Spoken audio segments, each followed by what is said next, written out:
I'm not going to say this is going to be the correct tier list.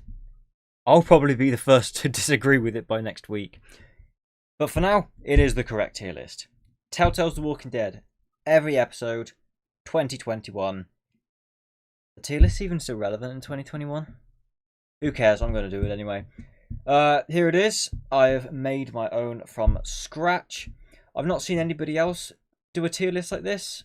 So, no outside bias. This is all from the dome. We've got 6 categories to work with. I should probably explain first of all that B and C are kind of interchangeable, but then C and D are also kind of interchangeable. I wouldn't say D is a bad tier. Like, it's not a bad episode. It's more so average. It's boring. Boring average. Could have more going on.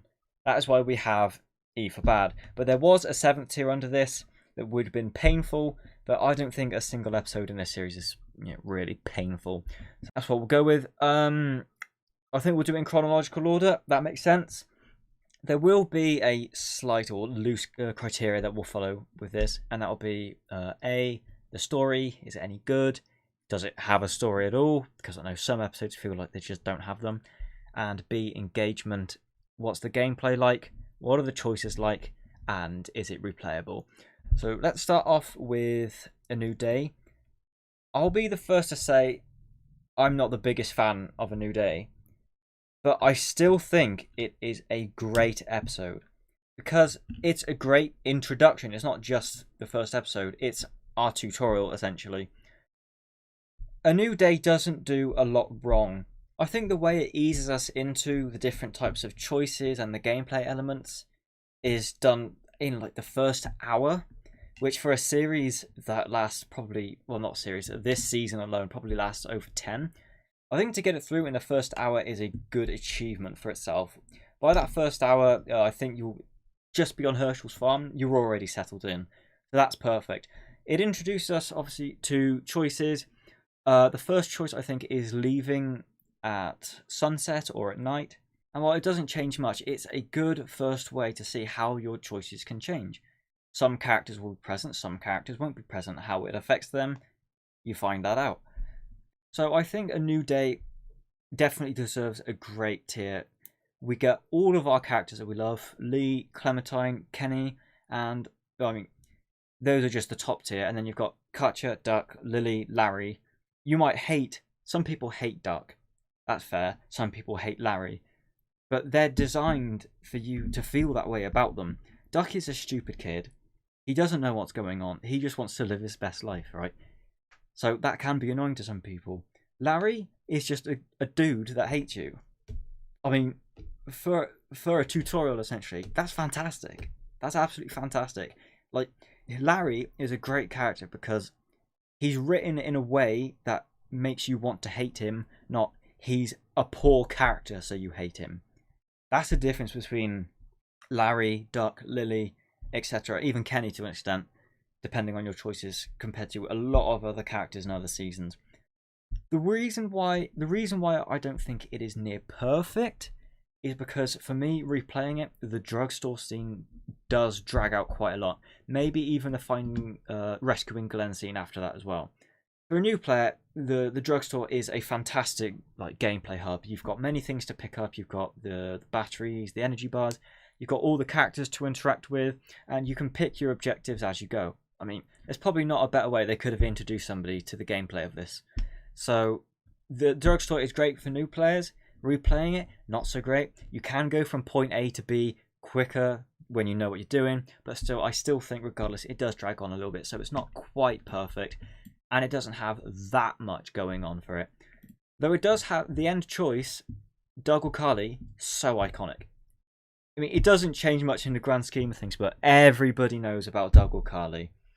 I don't know why, but the slow motion, tension, one's on the left, one's on the right, Clem's in the middle, you can only save one. I mean, how can you not like that for the end of the first episode? That's why I think A New Day is a great episode. I could understand if people put it in good.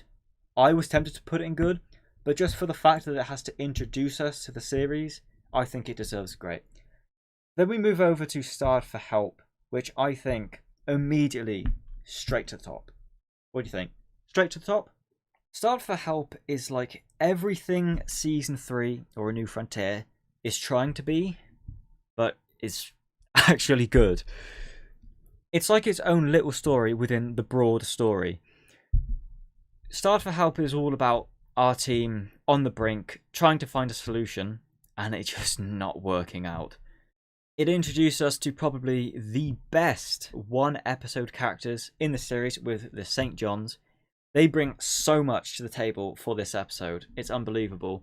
If you thought Larry was bad in A New Day, you are absolutely going to love Starved for Help just because of how much it improves the villain aspect of this game.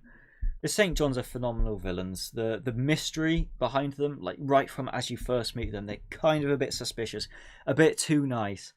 And the build-up as more things happen around the farm, it serves as a great climax at that table scene where you find like Mark cut up in the bathroom, and like you got to stop Clementine from eating it. It's like, oh my god, tension all-time high, so dramatic.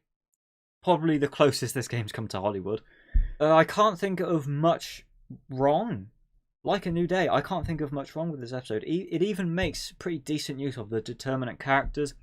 Doug or Carly, different interactions depending on who you saved. They even save you at the end of the episodes in slightly different ways, so it mixes it up a bit. That's nice. The choices, even before they get to saving you, choosing to kill off Larry or try to revive him is huge. It's like a fork in the road for your relationships with these characters. Even though it doesn't look like you're trying to side with somebody, because I mean, it's deciding whether to try CPR on somebody or not, you're essentially choosing whether you're loyal to Kenny or Lily in this instance. And what's so great about this choice is that it affects not just this episode and how the ending fight will play out, it also affects Long Road Ahead, how much both characters will either love or hate you, and even a little bit into, Around Every Corner. So I think in terms of longevity, Starved for Help has that choice that changes a large portion of the game. Not in the sense of story-wise, but relationship-wise, and I think that's why it deserves a lot of credit. The other choices I wouldn't say are dramatically impactful to the story, but they're more just trying to gauge your opinion on how far you're willing to go to survive. I think that's what the episode's kind of aiming for. So the St. Johns are willing to kill people and eat them over it. What are you willing to do? I think without a doubt, Starved for Help deserves to be an S tier. 10 out of 10? Maybe. I think it might deserve a 10 out of 10 rating. But can it keep it up in the next episode where we have Long Road Ahead? I don't think so. I don't think it's as perfect as Starved for Help, but I do think it's better than A New Day. Is it near perfect? It's either at the very top of great or the bottom of near perfect. This is actually really hard. I'm going to put it at the bottom of... Yeah, I'm going to put it at the top, of great for now, just in relation to the episodes that will come after it. Again, it's like with the rest of the Season 1 episodes, Long Road Ahead doesn't do a whole lot wrong. It doesn't do a whole lot wrong, but the overall mood is so much different from the other one. This episode is depressing, man. Oh my god. So, your determined character dies. We have to abandon Lily. Katja and Duck. One's bit. One commits suicide. Kenny is starting to lose his mind. And that's just halfway through the episode. Thank God for Omid and Krista livening things up a bit. Good God, this thing would be depression upon depression if it weren't for them showing up. But to make you feel that way in the first place, I think Long Road Ahead is incredible. There's not many other episodes that make you feel so down like this one does. It's like it just keeps going downhill. But at the same time, it just keeps getting better and better. The train sequence does hurt it a little bit, I think. So once the bandit raid has happened, you're really into it, you're really focused into it, and then you get round to the train where you kind of want to speed things up a bit because, you know, you already know what's happening to not Kenny, Katja and Duck. So then you have to deal with this train. So you have to figure out how to turn it on and unhook it. It's a lot like a new day in that sense. a new player can be really troublesome. It can be really boring, going back and forward, trying different things, not really knowing what you're doing. I mean, it is a bit of a shame. I think that's why it doesn't quite get near perfect. If we were talking about story-wise alone, it would probably be S tier. I mean, character development is at an all-time high at this point in this series. Like the whole training Clementine deal with this episode is how instead of just you seeing Clementine as a kid you've got to protect, you've now got to see her as an ally. And I think that works so well for her character. That clearly did a great job for the rest of the series. And then you have Kenny, who is going in the complete opposite direction to Lee and Clem, where he is seriously down in the dumps. And I think that dynamic works so well, especially when you have to interact with Krista and Omid, like in the next half hour of the episode, where they're just regular people who haven't had a lot of the trauma from the apocalypse that Arcas has had. Interacting with them is almost like interacting from our group from the very start of the season. While I don't think Krista and Omid impact the story any well at all, I think they're kind of lackluster to the story. I think they do create a good dynamic, and that is why Long Red Hair deserves an A. But when we get on to Around Every Corner, the most controversial episode of season 1, despite a lot of people thinking, me included, that it drags on a lot and that it should have been a little bit more condensed, I still think it's a good episode. I mean, the only thing this episode really does wrong is the fact that it drags at this certain point, and that would be Crawford about halfway through. It starts great, having to get through the streets of Savannah. Getting into the house, it's slower pace, but it's still great. Finding the kid in the attic, that is so iconic. And that camera shot where Kenny's standing in front of the window and you're having to carry this kid, I forget the name, Fivil, is it? You're having to carry him down into the backyard and Kenny's just standing there with like the light coming around him and everything. It is phenomenal. So yeah, it starts off great, and that theme of using Clementine as an ally plays right into the choices of this episode. The choice to bring Clementine to Crawford with you is not only asking if you think she's capable enough, but it's also going to affect how you see one of the later choices in the same episode. Choosing to drop or save Ben, I'm going to say, is one of the best choices in the entire series, without a doubt. And not only do you have the Ben choice, you also have the, I'm not sure if it's a choice you can say, but the who to bring with you segment at the end. I think it's the only time they ever did something like this across 4 seasons, where your choices determine who comes with you or who stays behind to protect the boat. Is that not really cool? Is that not like the epitome of what a choice-based game is supposed to be about? There's not one single choice that determines which character, other than Ben, is whether they're going to come with you or not. It's the build-up of all these little choices throughout the season, and through a points tally, I think they work off. At least it does for Kenny. Whereas it is great in concept, I think it does fall a little bit in the writing when it comes to whether Kenny comes with you or not. If you chose to be Kenny's bro the whole game and chose to stick by him like every single choice, it's a great game. It is so rewarding. It feels so satisfying. But if you chose to, let's say, I think the most common example is not killing Larry. Sorry. I think that counts big numbers towards the points tally. And so you could side with Kenny throughout the entire game. But if you didn't choose to kill Larry and maybe do 1 or 2 other smaller choices, he won't come with you, and he'll act like you haven't been his bro the entire rest of the time. It doesn't make much sense. It hurts not only the episode, but his character a little bit as well. So, whereas it could have gone in great, I think with the fact that Crawford drags on for too long, I think you're in there for over an hour, maybe an hour and a half, just going back and forth trying to get these boat parts. I think with that and Kenny's verdict on you can sometimes feel like a kick in the teeth. I think it's a good episode, but I don't think it's a great one like the rest of them. So, where Around Every Corner does fall a little bit, we then move on to No Time Left. I think the best episode in the entire series, without a doubt. I can definitely see people interchanging these, but No Time Left to me is quintessential Telltale's Walking Dead. It's got all the emotions. It's got great choices. It finishes up a bunch of character arcs perfectly, wraps them up very well.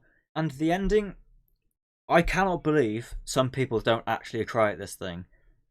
You thought Long Road Ahead was depressing?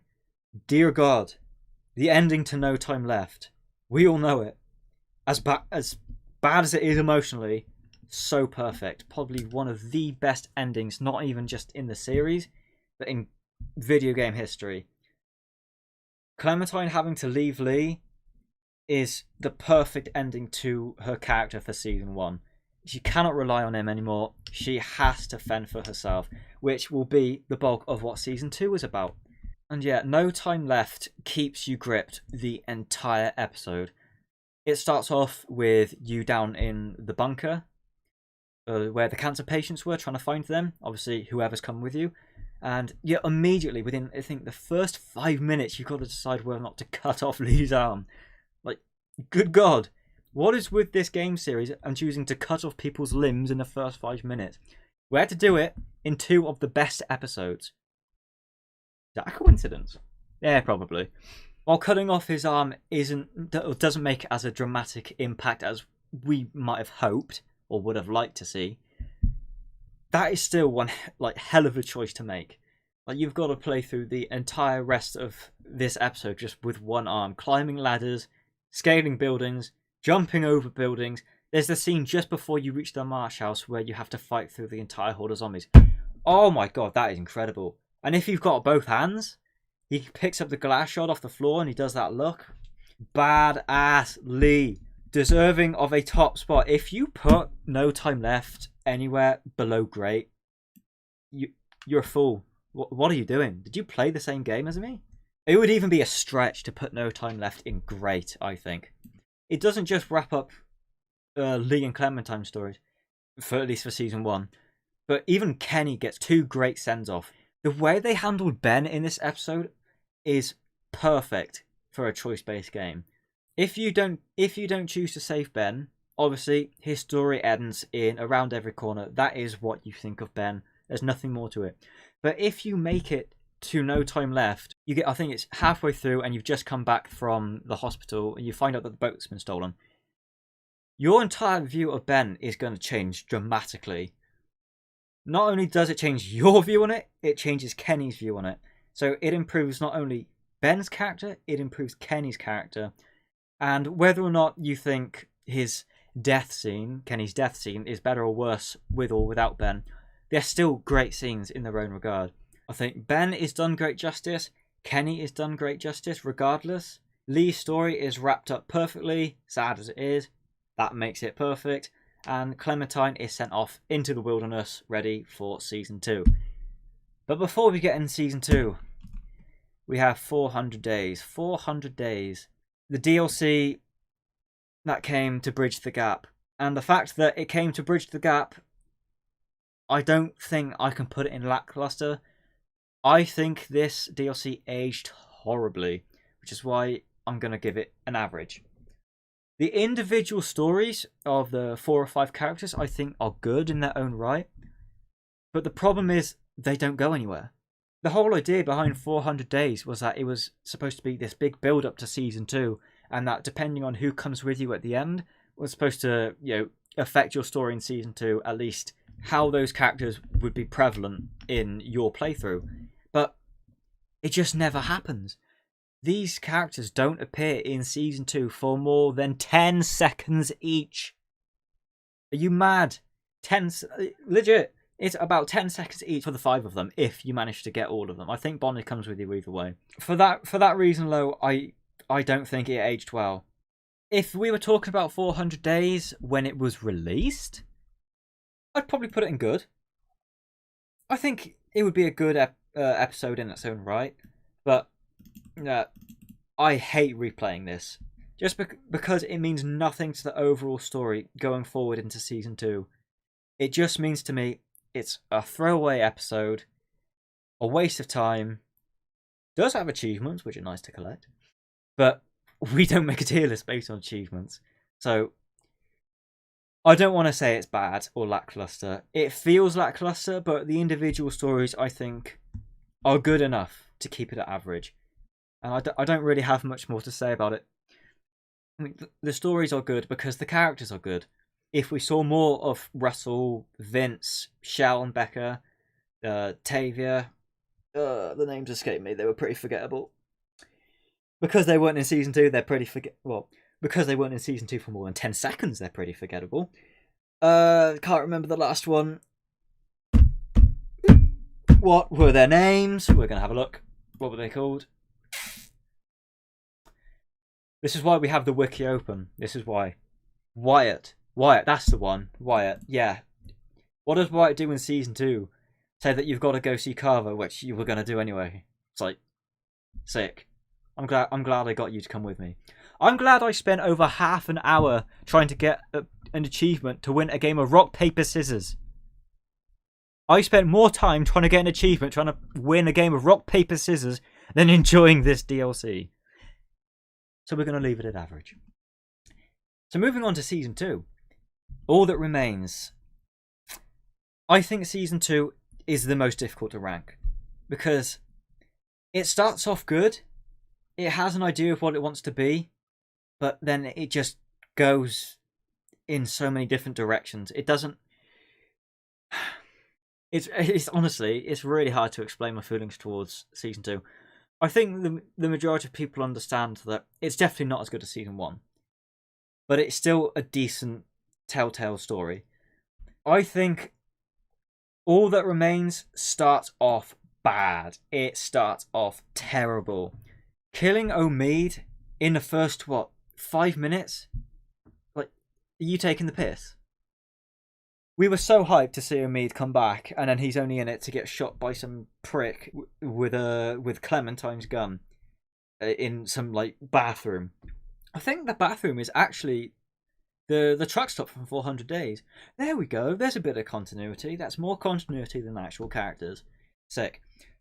So it starts off bad.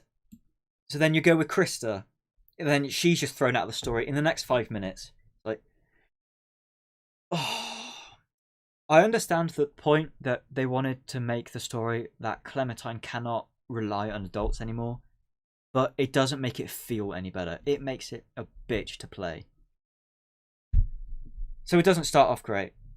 The story behind them trying to make Clementine more independent works really well, but the way they went about it at the beginning is terrible. But the story behind it, I think, brings it up to a D, or a lackluster, I should say. Seeing Clementine on her own in the forest is completely different from anything we've ever seen in the last season.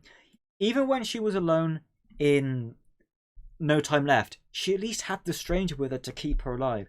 This time, she's generally just fending for herself. I think to see that kind of change in pace, I think it does bump it up a little bit again.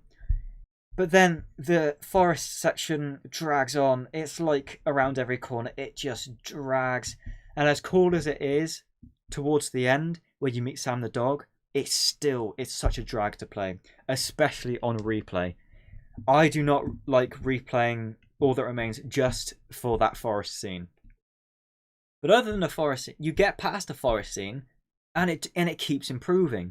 You end up getting bit by the dog, obviously, and having to choose to put down the dog or not. That hits hard, and you don't even know the dog. That's what happens when you put these animals in these games.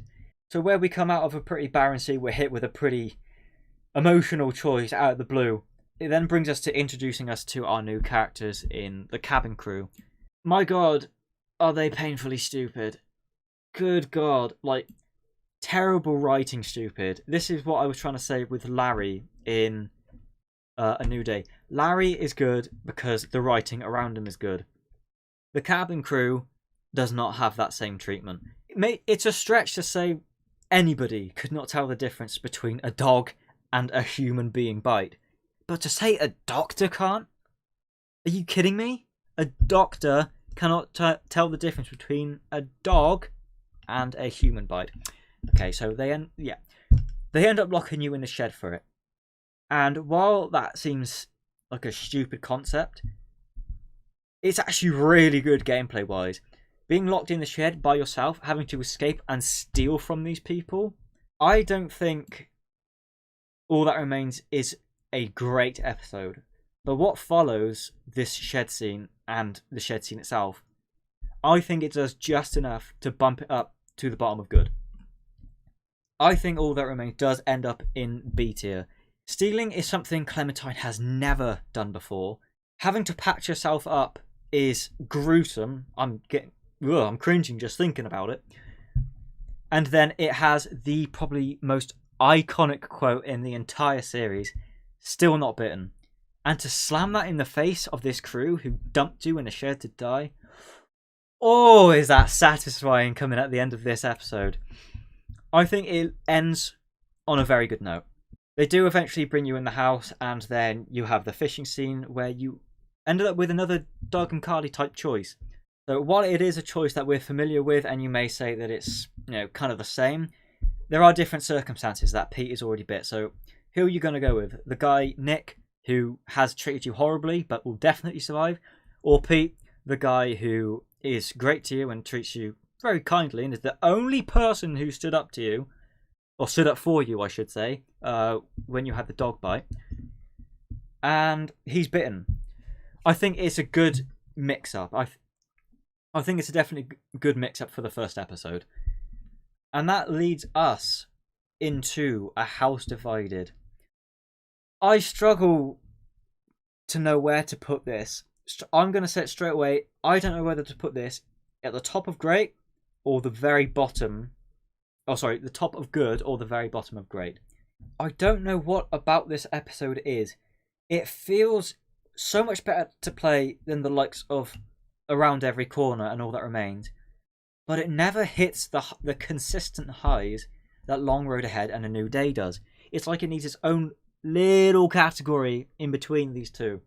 I think for what it gives us in the second half, I'm going to be generous and give Season 2, Episode 2 a great. I love choice-based scenes, and that's exactly what this episode kicks off with. If you chose to go with Nick, you rock with Nick in that little shelter type place. I think it's the wine cellar.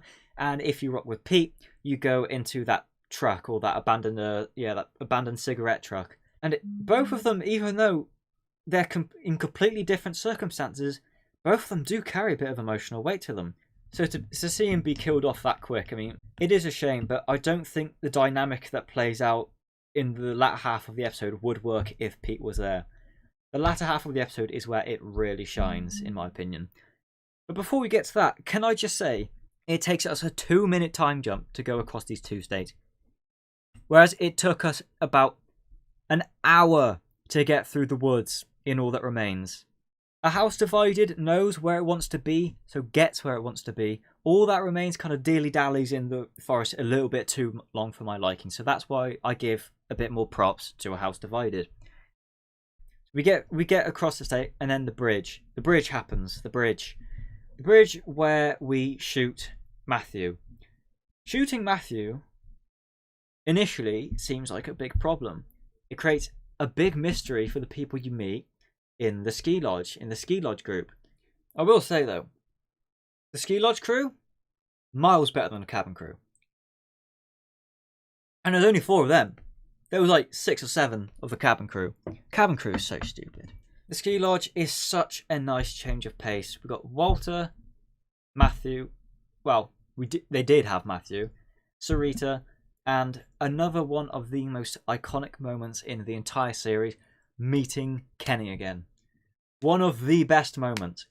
Like, it's not a big event, nothing really happens, you're just meeting an old character, but my god, does it feel amazing after having to put up with these idiots for an entire episode and a half. It's almost like you breathe a massive sigh of relief in the middle of you jumping for joy when you meet Kenny. I mean, it's someone you know. Thank God we've already lost Amid and Krista in 5 minutes. So to meet somebody from season 1 again, it's like, thank you. Thank you that I don't have to put up with the cabin crew alone anymore. Granted, they're not actually terrible characters. It's just their decision making and what they put you through in the first episode is terrible. So not only is meeting Kenny again great for the moment itself, it's also great for creating a little rift between the group. You can kind of see the need to become independent again. And just that scene where you have to pick who to sit with at the tables, that's basically going to sum up what the next episodes are all going to be about. Creating that rift, making it worse, making Clementine more independent. Lads, wait. I just had to dash for tea. I just remembered something that basically solidifies 202 and 201 at their places are good and great. For both of them, the introduction to Carver, is that not handled great? So in 201, it just starts off as a bit of a mystery. Everybody seems to be alluding that there's people following them. I mean, Clem directly asks who's Carver and nobody gives her an answer. Like, you start to worry about who this guy is. But then in 202, the second scene, as you get back to the house, when Carver comes to the house, is that not one of the most tense scenes in season 2? It's so awkwardly brilliant. Even though he's utilised at the end of a House Divided, I think is great. The whole hostage situation makes for a very dramatic finish. And the second point I wanted to touch on is that there's 2 determinant deaths, or determinant survivors, whatever you want to call them. And they're both handled a little bit differently. So you've got Alvin and Nick. You can save Nick through an NPC instead of directly choosing. It's a nice mix-up. So instead of you just Duck or Sean, Carly or Doug, you know what I mean? It's convince somebody to save somebody else. And I think that was a really needed breath of fresh air for a new season. Even Alvin's determinant status is handled in a similar fashion. And I think both of these two combined, where you're more relying on other people to save other people at this point in the game, works really well in terms of the story and just mixing up the gameplay a little bit. So I think with that in mind, 201 definitely deserves at least good. I can see some people putting in A and C, to be honest. I don't think you could put it near lackluster, but I think any one of these threes would be a solid position for 201. But for House Divided, I think it just about deserves a great. It doesn't have that emotional impact that every other episode above it has in some sort of fashion, but it does have its ideas, it does have its conflicts, and I think that it executes them really well. So that's where we're going to leave those 2. In Harm's Way, on the other hand, is where season 2 goes downhill, I think. I think this is going to be the first main series episode that we are going to put in average. Again, I wouldn't say I don't think it's bad. I don't think it's bad at all. And I don't think C is a bad position for an episode to be. I do think it's better than 400 Days, probably just because it is part of the main series and it does have some interesting things going on with it. But there's not a whole lot going on with it. In Harm's Way, I think, is average. I just had to do some again, but we're back on the tier list. We are back and ready to, I won't say criticise In Harm's Way, because I think we all expected a little bit more. I think that's its problem. Coming off the end of A House Divided, where it's grim, you're all being taken prisoner, you think the whole prison life would be explored a little bit better in Harm's Way. I don't think Carver is handled nearly as good as he did in the previous episode, even when he wasn't there. Although the way he's taken out of the story is very satisfying. I think it personifies such an average Walking Dead episode. The background characters basically do not interact with each other like they did in previous episodes. Like in 201, you had them all talking to themselves in the house. You could hear everything going on. In 202, it's like everybody's talking around the ski lodge. You've got them all talking around the dinner tables, blah, blah, blah. It all feels alive. In Harm's Way, I don't really get that same vibe. I suppose it is because the atmosphere has gone to a bit of a drab time, but it doesn't feel the same as the previous 2 episodes. There's nothing exciting happening until the very end. A lot of focus is being put on Reggie at the beginning. Reggie, you're going to put a lot of focus on a throwaway character, and that is never going to go down well. You start to see what he's about, but then as soon as you start to maybe care for him, maybe not care for him, he just gets thrown off a building. And I say that casually because it's like, why? Like, why would Carver need to do that? I thought he was about using people to benefit his own survival. Oh, I don't know. It was certainly a shock. Did it really need to happen? I think it was forced to show that Carver is bad. With that scene where you have to talk to him in his office, he does the very cliche "me and you are not so different" type thing, you know, like the Green Goblin in Spider-Man. We've seen it all before. I suppose it does make you think that he is bad, you don't want to be like him, let's not be like him. So when it comes to the second half of the episode and he puts radio to Kenny's face, that scene where Kenny turns Carver's face into mush probably saves this episode from being down in lackluster. That is one incredibly satisfying scene. I don't really think there's much more to say about Carver's death scene other than it is just great to see the villain getting what was coming to him. I suppose the episode does end on a high. The ending choice really makes you hyped for the next episode. Having to cut off Saruta's arm, or the zombie that's biting her, I think that is a tremendous cliffhanger. Unfortunately, I don't think the rest of the episode really lives up to the hype of the final 10 minutes, let's say. I think it gets us through the story to get to the next episode, but it doesn't do more than that. It kind of plods along. It doesn't do anything notable. It does push the point that Clementine is starting to do more for herself instead of relying on adults. So that is why I think In Harm's Way deserves to be an average. But unfortunately, we have Amid the Ruins. I think this has to be the first D tier of the series. We were expecting so much more. We were expecting something out of In Harm's Way because we knew where that was going. We knew we were going to end up in a prison and we wanted to see what prison life was like, how they're going to get out of it.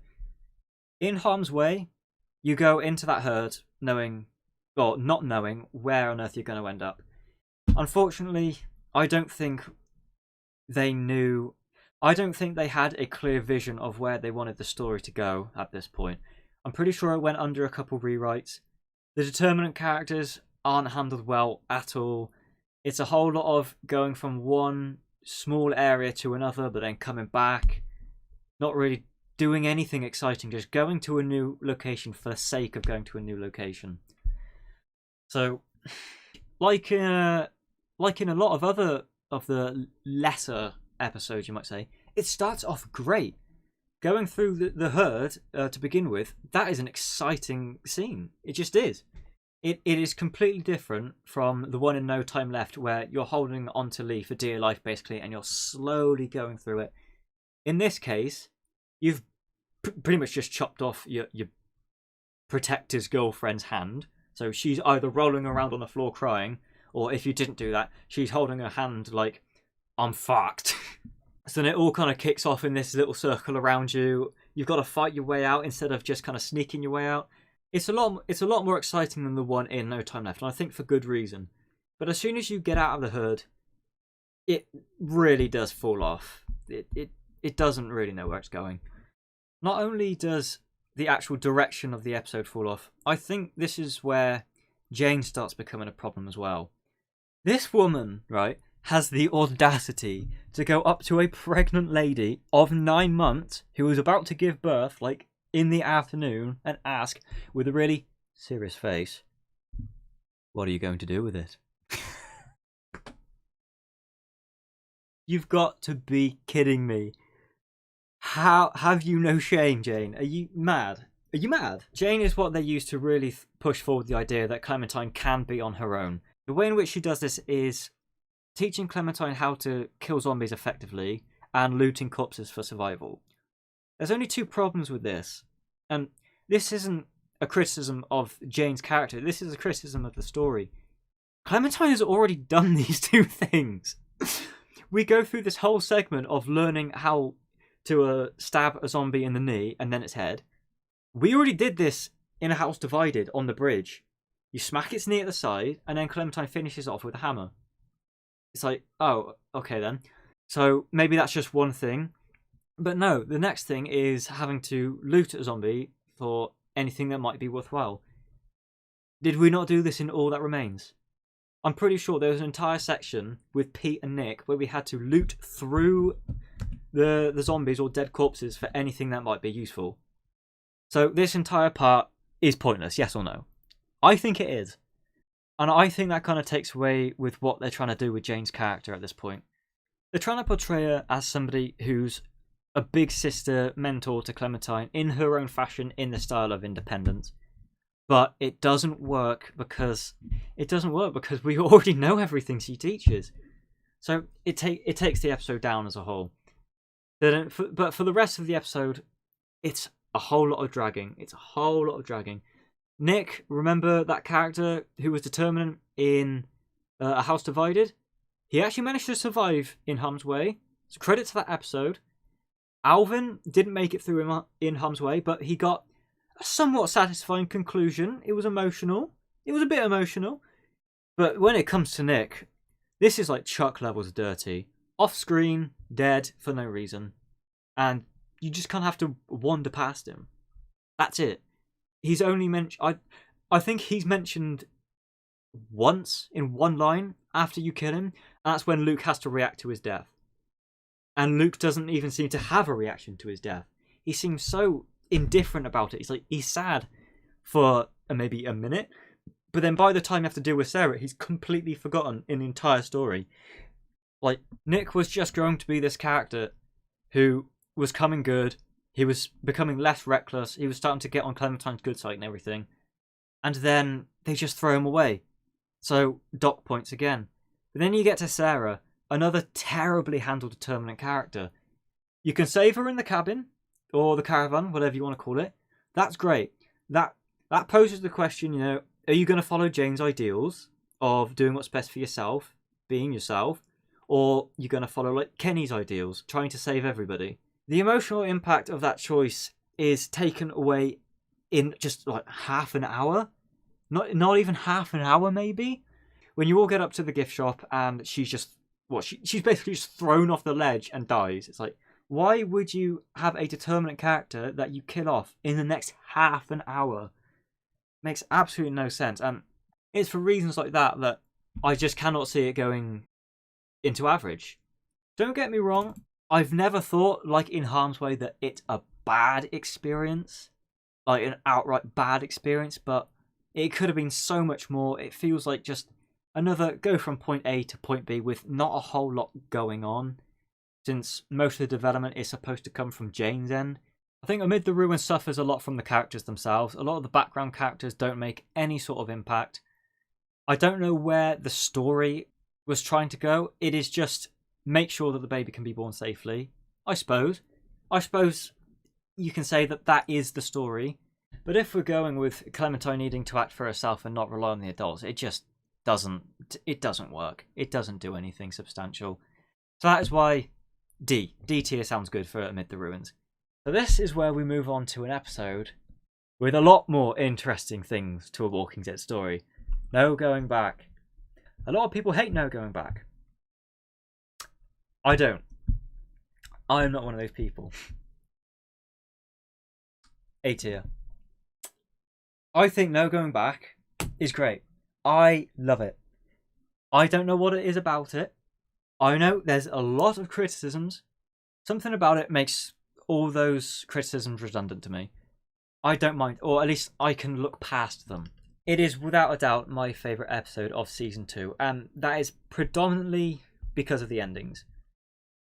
I think where it took a long time to get there, and it wasn't through the best methods, some of the endings to Season 2 are perfect. Couldn't have suited the story any better. Without certain endings, I think you might even be worth putting in average or just lower good. I think No Going Back achieves the emotional storytelling of Season 1, but just with a couple of the flaws that Season 2 naturally brings at this point, because of the rewrites, the characters not being as good overall. But in the end, I still think it's a solid episode. The main reason probably why I really like it is because I really like Kenny as a character. Possibly my favourite, at least top 3 characters in the series. And the amount of attention Kenny gets in this episode, and how much good/bad in a good way it does for him is phenomenal. Doesn't have the strongest start. as some of the other episodes. You could say that the start is quite lackluster in the shootout. You know, the shootout where you think everybody's going to die at the end of Amid the Ruins, and it just turns out that, what is it, just Mike gets shot in the shoulder, and eventually Luke does get shot in the leg. But we move on. Right, so then we have the power station scene, and guys, I love the power station scene. I mean, it comes in an episode that is constantly on the move, constant action, but then amid all of this chaos that this episode brings, because there is a lot of chaos, it gives you a moment to breathe. And I think this is sometimes where some other episodes were lacking. I mean, it's just nice to see the characters acting like normal people and getting along with each other again. Because that hasn't happened since, what? The start of In Harm's Way? Maybe A House Divided? We haven't seen the characters just taking a minute to talk to each other for so long. And I think it is so refreshing to see. And the OST that goes along with these scenes, and when you've got Kenny talking about how he misses his family, oh, I'm crying. I'm crying just thinking about it. But then we're not even getting into the real tears. That comes so much later. That is when we get to the endings that I've touched on. But unfortunately, in between getting to the endings and this fireside scene, it does go through a bit of a rocky patch. So Luke dies all of a sudden on the frozen lake, out of the blue. It didn't need to happen. We know why it happened. It was because the original ending was supposed to be Luke versus Kenny. Then it got changed for whatever reason to being Kenny versus Jane. So they had to get rid of Luke for some reason. They couldn't have just made him disappear with the rest of them. I don't know why. They just couldn't have made him disappear. But Luke falls through the ice. Then after that, everybody turns against Kenny. Everybody, except for Clementine, depending on your choices. Like the background characters at this point just take a real turn for the worse. Bonnie, just all of a sudden, if you don't try and save Luke, which is probably, in my opinion, the logical decision, to not put more weight on already cracking ice, right? Bonnie just hates you now. Absolutely hates you for some reason. It's like, I can understand that she's pissed, but to blame it on a child and then to say, like, it must be nice being a little girl when Clementine has done everything for this woman in this season so far makes absolutely no sense. Mike's frustrations are a little bit more understandable because he was kind of going head to head with Kenny since he was introduced. Bonnie, who knew Rebecca, right, cared for Rebecca, so will care about her child, would leave her baby to starve to death because she didn't like about a 50-year-old man. That is my biggest criticism of this episode. The middle part, around the unfinished house, everything around the unfinished house lets this episode down. But other than that, I love it. I don't know why. Loads of people hate it. I don't care. I really don't care. No Going Back is my favourite episode to replay. The entire 15-minute build-up to that fight, and the fight itself, I think, is amazing.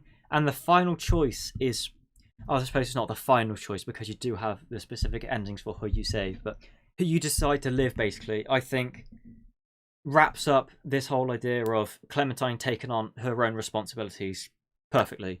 You got the two adults who clearly can't figure out the differences between them, so it's up to Clementine to save the day in whichever way she wants, and that is brilliant. Now, if you go down the Jane ending, I think your view of No Going Back will be a little bit worse, because you know what she did, so your view of her might have gone down quite a lot, so you might not even be with somebody you like anymore. And the actual ending where you go back to Howes, the final choice after that would be to go in the family, or to go with the family, or to turn them away. Kind of boring, kind of lackluster. It doesn't get you thinking that much. The Alone ending is pretty good if that's the way you wanted to play it. I think that is not a satisfying ending, but it does show to that person that Clementine's story of being able to fend for herself has been achieved. So that's cool. If you go to the Kenny endings is where things get beautiful. Absolutely beautiful. The Wellington ending, more emotional than Lee's death. Yes or no? Yes or no? I think they're on par. I generally think they're on par. They both serve as the best possible conclusions to the type of story they were trying to tell for that route. I think it does absolute wonders for his character. For everything that he's been through to sacrifice himself for somebody who's not, traditional blood family, is reminiscent of what he went through for Ben. And they couldn't have executed it any better. The score is amazing. The dialogue is amazing. There's no timer on the choice, and that is great.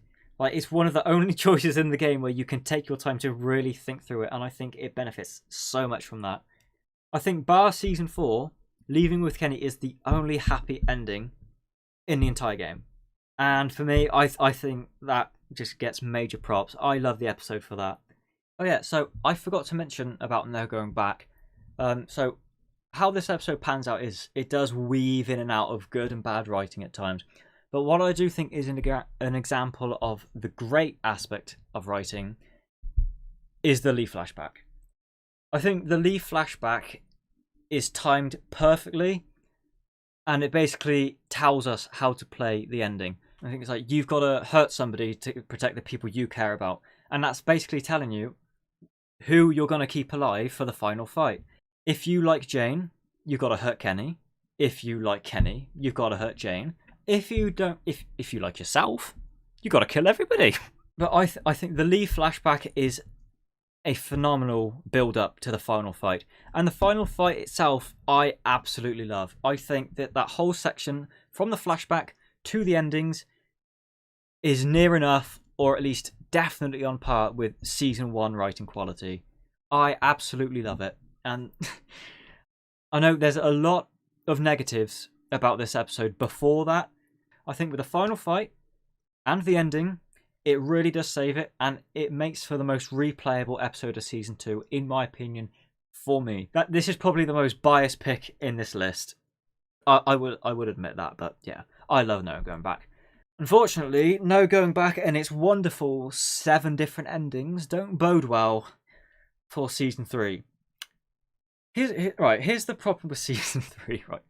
You can see that tab. You can see that tab in the top left, right? It's the wiki for this game. The problem with Season 3 is that I've played this game mode, or let's just say I've played this season at least 5 times. Surely, I'd have to by now. I had to go on the wiki to remember what happened in them.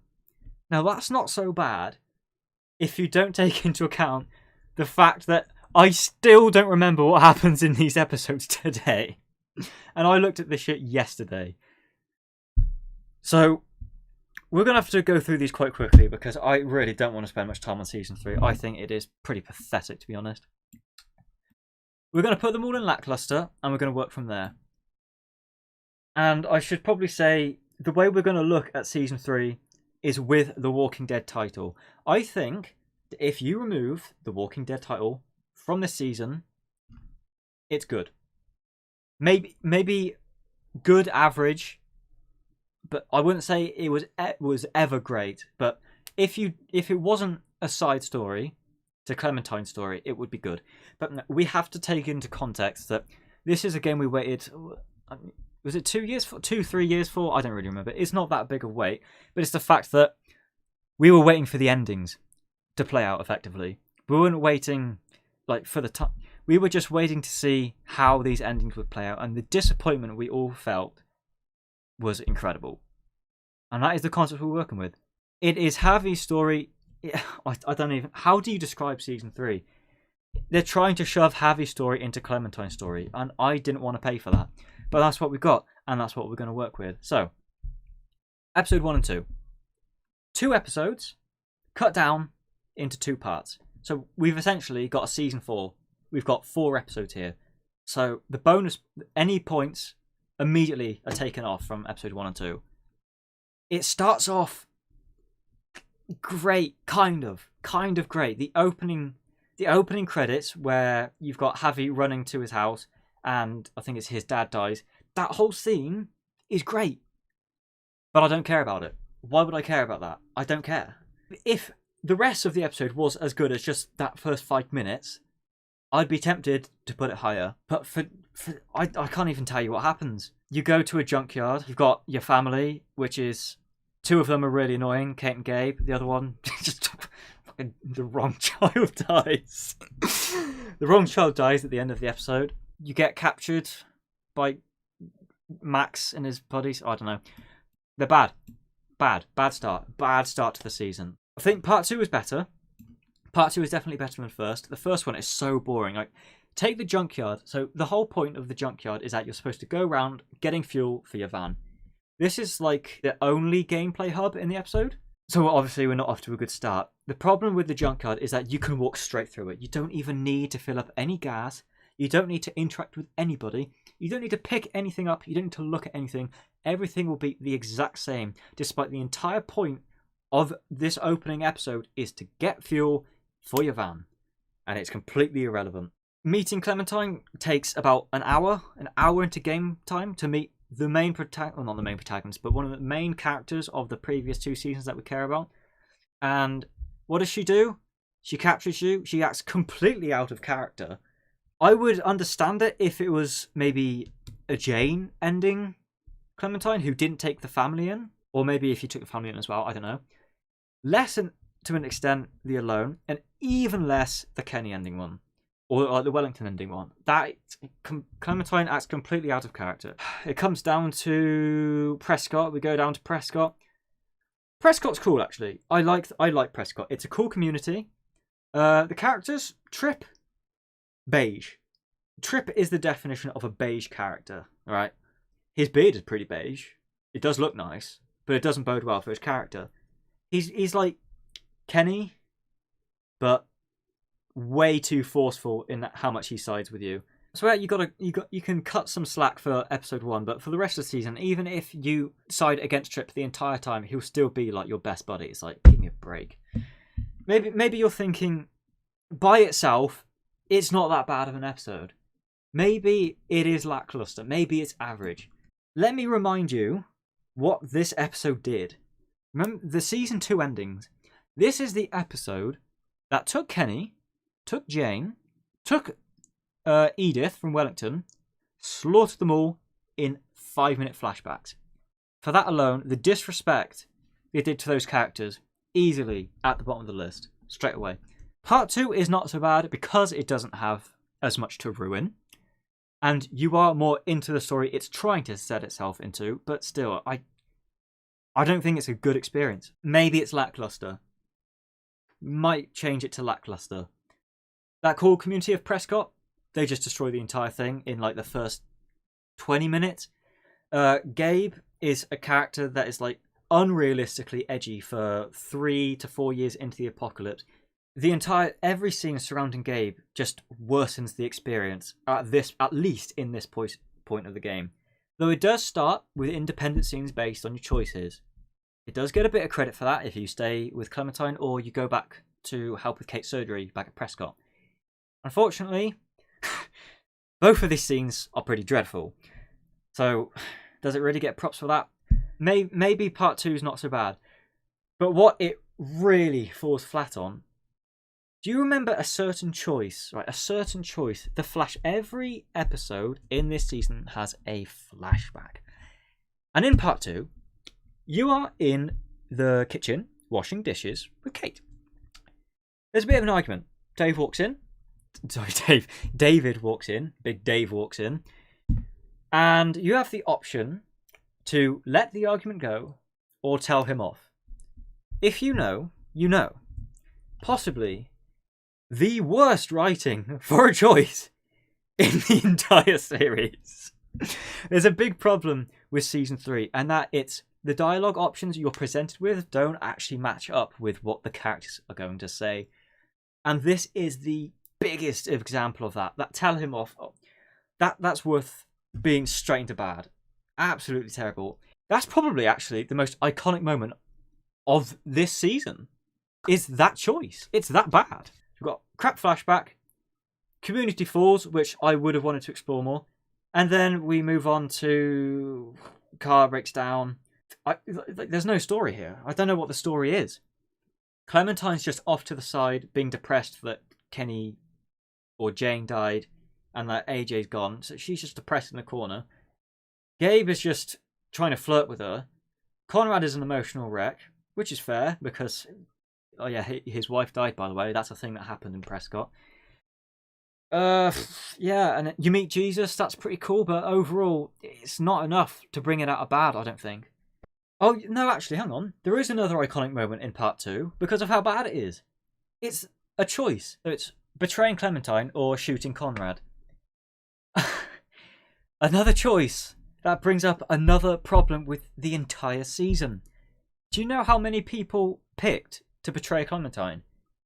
I think it started out on the day of release as 0.1%. 0.1%. 0.1% of people chose one choice. To this day, it's risen to about 10, because people like me have actually gone back to choose the other one, because it turns out it's actually better. But good God, is this not a problem with the entire season? I think there's a choice per episode where at least 75% of people chose a certain option.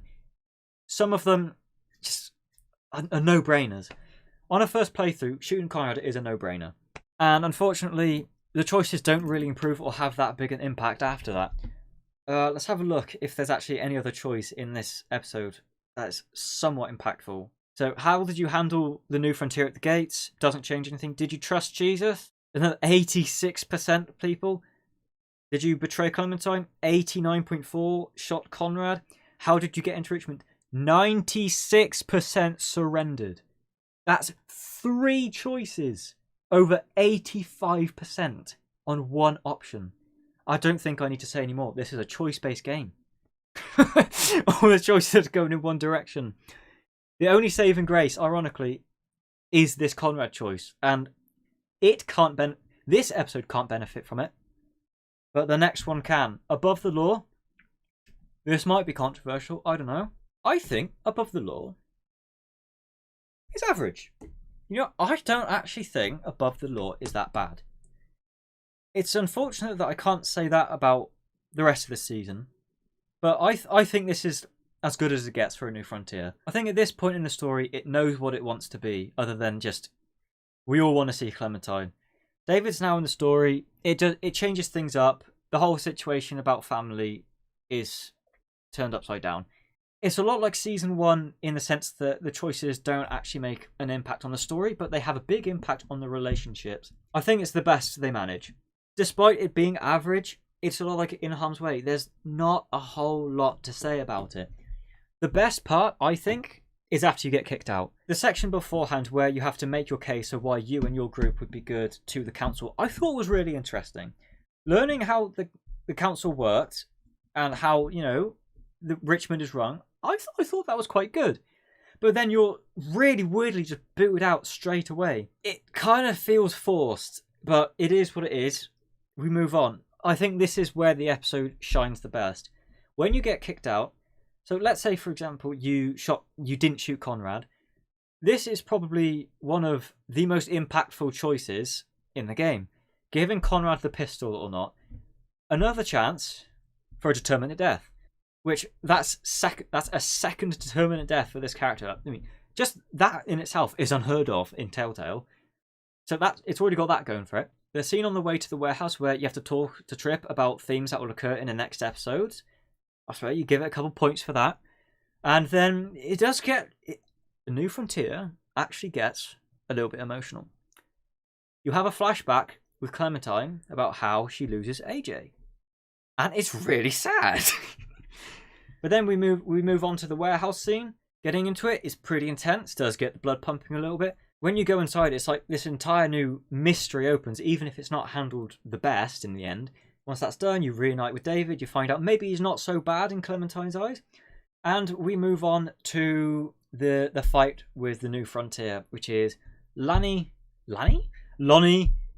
Badger, and Max. Probably the highlight of the episode. Killing Badger, for one, is incredibly satisfying. You can take advantage of how well this episode handles Conrad. If you have Conrad alive and you gave him the pistol, Conrad and Trip come up to, tell you to get it over with or whatever. But in this case, you can decide to give the revenge to somebody else. And the line he gives is pretty cold. It's pretty good. So Conrad does give this episode a bunch of points. If you don't have Conrad alive, I wouldn't say it falls into lackluster, but it does lose a couple points. So then you move over to Max. I think, like Conrad, Max is actually handled really well. I think it's negotiated well when you come back to the council. The only problem is, as much as Max has a cool impact on the episode, or at least this scene, it's immediately struck away by how Joan is somehow power crazy and is just able to get everybody on her side in under 2 minutes. Oh, did I mention Joan? Terrible villain. So boring. Joan is just your stereotypical, I have a group, I run it how I want to, I'll kill everybody who doesn't join us or whatever. So, whatever. Joan's a waste of time. Clint is a little more interesting, but he gets absolutely no screen time that's worth anything important. So, and this episode does end on quite a cliffhanger. I liked Above the Law. I think it was alright. It didn't do as bad as the rest of the episodes, and to be fair, I think it did alright. Why is that so painful to admit? I don't know. The problem child's really in the next one. Thicker Than Water. What happens? I don't know what happens. This was what I was telling you about earlier. I've looked through the plot line for this episode, and I still cannot remember anything that happens in it. It's another episode about choosing sides. We've seen it all before. Do you want to leave with Kate, or do you want to stay with David? Unfortunately, it's more choices that don't affect the actual outcome. They just affect the relationships with these characters. Like these choices don't actually affect the ending, which is directly related to these types of choices. But for some reason, it only affects relationships in this episode. So there's not a lot going on for Thicker Than Water right off the bat. You've got to work up a plan to escape, or at least defend yourselves. I think this is where Gabe reaches an all-time high of edginess. Especially, I think it's especially if you killed Conrad. I think that's quite an infamous scene where he rats you out for killing him, and then Trip just absolutely hates you. But don't worry, by in a couple minutes he'll still be on your side again. So who really cares? One thing this episode does have for it. Usually, if I say there's many bad things about it, I would stick it straight in bad as well. This episode, from what I remember, has there's two scenes that I actually liked in this episode. The first one would be sneaking into the Doctor's administration. Meeting Clem and Dr. Lingard, I think, had some touching moments.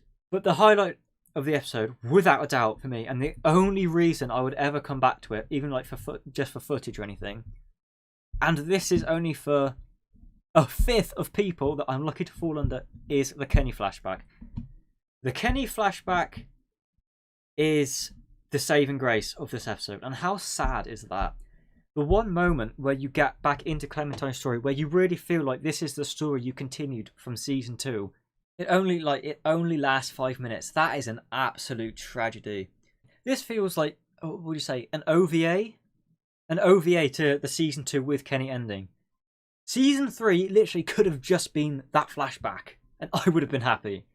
To try and give it 1 or 2 points at least, I thought the execution scene with David at the very end was smart. But you're given the choice to save Trip or Ava. The fact that it's a betrayal instead of a traditional you pick what happens. The fact that Joan flips this around and chooses the opposite person is, first of all, the only good villainous thing she does in this whole game, and I think it was a good surprise. I wouldn't say it was the best choice in the game. If we don't account for how Ava and Trip are treated in the following episode, I think this is a really strong choice. But the problem is it doesn't go anywhere. Where does it go? You've got the option to then shoot or take the deal. But where this is cool by itself, it means absolutely nothing in the grand scheme of things. Conrad does come back. This is another point. Yeah, we will keep Thick and Water in D for the minuscule amounts of points that it's accumulating. Conrad has a third determinant death scene in this episode. Third. If you thought 2 was unheard of, this is like some biblical prophet. My guy Conrad. Even if his actual character is a bit wishy-washy throughout the season, what a guy. We love Conrad for that. And then the episode does end up on a bit of a cliffhanger. Is Kate dead or alive when the wall explodes on her or something? So this is probably the hardest decision. This is a harder decision than any choice in the actual Telltale games, to put it in lackluster or bad. Good God. So we'll come to that later. From the Gallows. From the Gallows. The big finale of a story that's trying to tell what? What was it trying to tell in the end? I'll tell you what, actually. The opening flashback for this episode was possibly the best one, where you're playing dominoes with your dad, who, if you remember, died in the first episode. I think that is really impactful, and the promise you make, if you choose, you can choose to make the promise or not. If you make that promise, it makes the final fight with David so much more impactful, like movie-esque impactful. That it is an incredible highlight of the season, depending on if you actually chose a certain path. The problem is you're not always going to get that path. From where it does keep the action rolling, the action doesn't make sense. To start with, we have everybody reuniting in one of the buildings to take cover from the zombies that are pouring into the city. You cannot side with David. Like, it is physically impossible. Why? You can say thank you to begin with or whatever, but then the game will immediately turn on him afterwards, as if you didn't just pick that option. Standing on the roof with him, quite a touching moment. I do like it. So a couple points for that. And it initially seems like how they treat Ava and Trip, the determinant characters from the ending of the last episode, is handled well. It looks like they will be. They join the party and they're back in the fight. The only problem is, this lasts for about 10 minutes. If that. They last about 10 minutes where Ava falls off a fucking cliff. And Trip goes out like kind of a hero, to be fair. Except it's by himself and it didn't need to happen. It really didn't need to happen. After that, you get the fight that the entire season has really been building up to. Kate, a new family, or David, your old family. It forces you, to an extent, to side with Kate. Even if you rejected her in the previous episode, she will still say something stupid enough to get you to fight your brother. And your brother will be stupid enough to fight you over it. I did a playthrough where I told David I had nothing to do with Kate. Didn't make any advances to her, rejected everything. David's like, "You think I'm fucking stupid, Harvey?" I'm like, are you kidding me? Is this really Telltale? Is this really how we're going to write it? We're forcing this fight? Force a fight it is. If you go down that path, it kind of stinks. If you go down the path of how it wants you to play it, where you distance yourself from David, it's kind of incredible. I will admit, the score really helps. Jared Emerson Johnson really blew it out of the park with this one. Brotherly Love is one of the best tracks in the series. Unfortunately, it is the only good track from this season that I can actually remember off the top of my head, because the best tracks from this season are cut content, funny enough, and reused content from past seasons. Good God. Whispers from the Past has still not been. Give them a listen, they're great. But back to the fight. This is where that promise from the flashback comes back. If you make that promise, you can choose to not fight David and display your love for him. And it's kind of emotional. It's kind of a little bit. It's very dramatic. It wouldn't ever get your tears going. It is something to be invested in. It is an immersive fight down that path. The conclusion of the fight, it leaves a little bit to be desired. And can I just say, before we get into these endings, right? Kate, terrible character in this episode. Diabolical. She went from wanting to leave Richmond at the earliest convenient to wanting to save everybody in the blink of an eye. Where did this come from? I get the fact that you blew a hole in the wall, but I don't get the fact that you've basically said the entire rest of the season, you give a shit. So, make up your mind. The endings, what they try to do something unique with the ending is that you can only unlock certain endings if Clementine comes with you. Some of the decisions you make do not count towards Clementine's behaviour, nor do the season 2 endings have any relevance to what she's going to do. The choices that affect where she'll go comes from the flashbacks, and not the good flashback, the Kenny one, the bad flashbacks that I haven't even mentioned because they're not even worth talking about. There's a flashback in 302 that really epitomises how bad these choices are. You have the option to join Ava in the New Frontier or reject her offer. Regardless, Clementine is going to join them 5 minutes later. At least in season 1, there was some divergence, and season 2 less, but it affected the relationships a bit more. All of that happens less in season 3, and it just comes to the point where choices seem cheap, tacky, and not needed. Overall, pretty disappointing.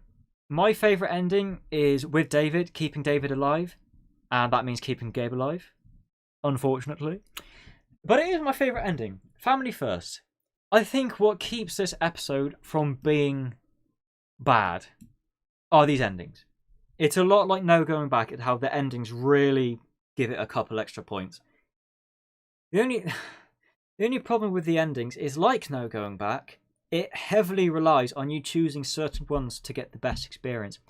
For instance, if you go with Kate and Clementine goes with David, what's going to happen is Kate's going to be alive and Gabe's going to be alive. The problem here is that David is going to die and you have absolutely no idea what happened. Because if you do the opposite thing, you go with Gabe and Clementine goes with Kate, you get David's death scene. Like, you see what happens. This is actually a really sad death. Like, for the season trying to be its own thing, writing-wise, David's death is really good. I wonder if it has another choice where 90% of people chose one or the other. Let's have a look. Here we go. Yeah, of course, it does. It's a new frontier. What's the point of even saying otherwise? 92% of players stepped up to help David. 92. So for that, it really should be in bad, shouldn't it? But I do like some of the endings. I think the ending can be nice. But that's the thing, isn't it? 2 minutes of good amid 2 hours of playtime. Is it even 2 hours? 1.5 hours maybe. That is season 3 as a whole. It can't go above average because it's so short. It costs the exact same as the rest of the seasons, and yet you're getting, what, half the content? If that. Already dropped down way on the list, but I think in terms of which is the best to the worst episode, I think that is a solid formation. I might have dropped From the Gallows down to bad. Or might have swapped these two. Ties That Bind Part 2 and From the Gallows. I might have swapped them round. Thankfully, we can move on to a brighter season. A brighter season. Wasn't astronomically better. But, you know, the final season, respectable. Respectable game. I think maybe. Some people don't like it, but I think it can be a respectable game. To start off the season, I think Done Running was a great comeback. Done Running was a great comeback coming off the back of a very disappointing season 3. Is it better than A House Divided? Possibly. Maybe yes, actually. I'll put it in front of A House Divided. What Done Running does so well is the opposite of what A New Frontier does. A New Frontier tries to force us into all these new characters straight away in the first 5 minutes. Done Running, it has Clementine, it has AJ. The only 2 people we actually cared about in season 3, they're here. That's the only people we actually cared about. Great, okay, off to a good start. So the first 10 or so minutes is like a tutorial. It's almost like a new day because it has new gameplay mechanics, a new camera system, and like even collectibles. This season gets huge points for gameplay. Just mixes it up. Finally, thank God. Even the graphics are a lot better. On a technical level, the final season is the best out of all of them. Just right off the bat. The story with the final season, you could have stopped it at Done Running. If you stopped the story at Done Running, that would have all automatically been better than season 3. It would have. The whole idea, I think, is in the blurb of the game, and that accounts for all 4 episodes, is that Clementine has found a home, or is trying to find a home, has found a home in episode 2 onwards, and she needs to defend it. can you see the main problem with this story already? A lot of these characters that we meet at the school, even Clementine and AJ, from their start, finished the exact same as they were at the final. The only person I can say who went through a lot of character development, at the very least, maybe AJ, but then Lewis. And that is determinant on whether or not you saved him in the next episode. But speaking of done running just for now, I think it's a great introduction to these characters. As a whole, so they don't have the time to need that development yet. Being introduced to them, I think is done really well. The fact that they save you from the school, and you've got to kind of fit into this teenage group, that is a completely different system that we've seen so far. The whole of the time, it's just been adult. Now it's just kids. It's basically Clementine times 10, except the rest of them just aren't nearly as cool, fashionable, or badass in any manner. But I digress. The done running cast starts off great. Marlon and Brody. Marlon, I'm going to say, is, like the St. John's, one of the best one-episode characters ever. Definitely. What do you think? I think Marlon is fantastic. Does he get props for being a one-episode character? No. I think he would have been better if he kept going through the season and he had time to develop, gain trust back with the school, learn what he did wrong. Well, he learned what he did wrong, but own up to his mistakes, take responsibility, etc. He didn't get that chance. But his death does open the path to, I suppose, a bit of development for AJ. I suppose. Despite the fact that you pick options in done running, so AJ learns what you tell him, it doesn't really impact anything. You could have gone through this entire episode being as pacifist as possible. No matter what, he will still shoot Marlon at the end. Now, I don't mind this because I thought that on a first playthrough, Marlon's death I thought was fucking fantastic. Marlon's death at done running was such a surprising twist that I fell in love with this series again. Because if you didn't know, I started this season playing for myself on season 3. I'd seen season 1 or 2 on YouTube, but the first season I actually played was season 3. Done running left me so hyped. The mystery building up to the entire conflict with Marlon and Brody at the end is great. It's so subtle, the hints are all there, and when you finally get to it, it's such an immersive scene. I love the ending of done running. Overall, I think done running does a great job of introducing us to this new season, a fresh start, putting season 3 away, pretty much disregarding it, which is the best choice they could have made. And it gives us new gameplay, which, thank God, this series was really needing it. Even if it is a bit janky and difficult, I still like it. The fact that we can finally control Clementine and actually fight zombies for ourselves, it was an experience. It was an experience to be experienced firsthand. I think it deserves great, but unfortunately for me, season 4 doesn't hit this high again. It comes a little bit close, but it doesn't come nearly as interesting for the entire episode. Done running is pretty interesting for the entire episode because it's introducing something new every, say, 20 minutes. Whether that be a new character, a new place to go, a new gameplay mechanic to sort through. Suffer the Children, on the other hand, I think is average. Don't get me wrong, I really liked playing through Suffer the Children when it first came out, but the more I replay season 4, I think the worse it gets for me. Suffer the Children, I feel like, really needed to excel at the story writing in this episode, and unfortunately for me, it doesn't hit that mark. So where done running does really well in making us know that finding a home and so on is what this season is all about. Here's my issue with it, my personal issue with this episode, and where it doesn't hit the story writing. After one episode, that's a boring story. They found the home, they get booted out, they come back, and now to be fair, they've got to defend it, but that's just something that happens. That doesn't feel like part of a traditional, emotionally gripping Walking Dead story, if you know what I mean. That's why I said at an earlier point in this video is that I think the only person with the most character development, or at least some character development in this season, is Lewis.